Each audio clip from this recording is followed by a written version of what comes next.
आइए आज अपराध, कानून और संवैधानिक अधिकारों से जुड़े एक बेहद दिलचस्प और जटिल मामले की गहराई में चलते हैं।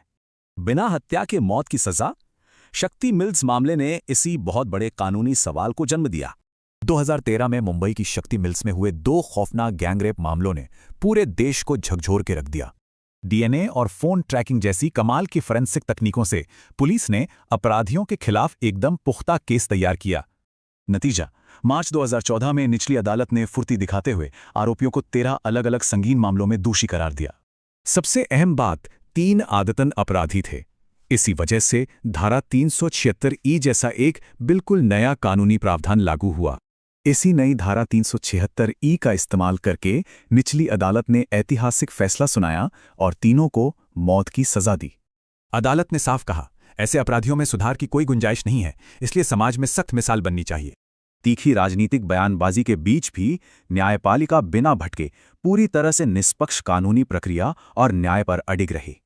अब सवाल था, क्या फांसी बरकरार रहेगी? 2021 में हाईकोर्ट में इस अहम फैसले की संवैधानिक समीक्षा शुरू हुई।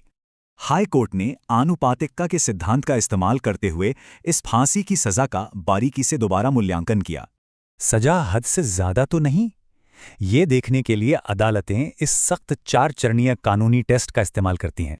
अदालत ने माना कि अपराध वाकई खौफनाक थे, लेकिन कानूनी तौर पर यहां फांसी की सजा बहुत ज्यादा असंगत थी। तर्क था, फांसी अपराधियों के तड़पने और सच्चे पश्चाताप की गुंजाइश को पूरी तरह खत्म कर देती है। इसी ठोस आधार पर हाईकोर्ट ने तीनों की मौत की सजा को कठोर आजीवन कारावास में तब्दील कर दिया।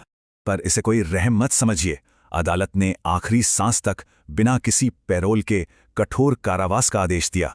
अदालत ने साफ कहा कि ये खूंखार अपराधी भविष्य में कभी भी समाज का हिस्सा बनने के लायक नहीं है।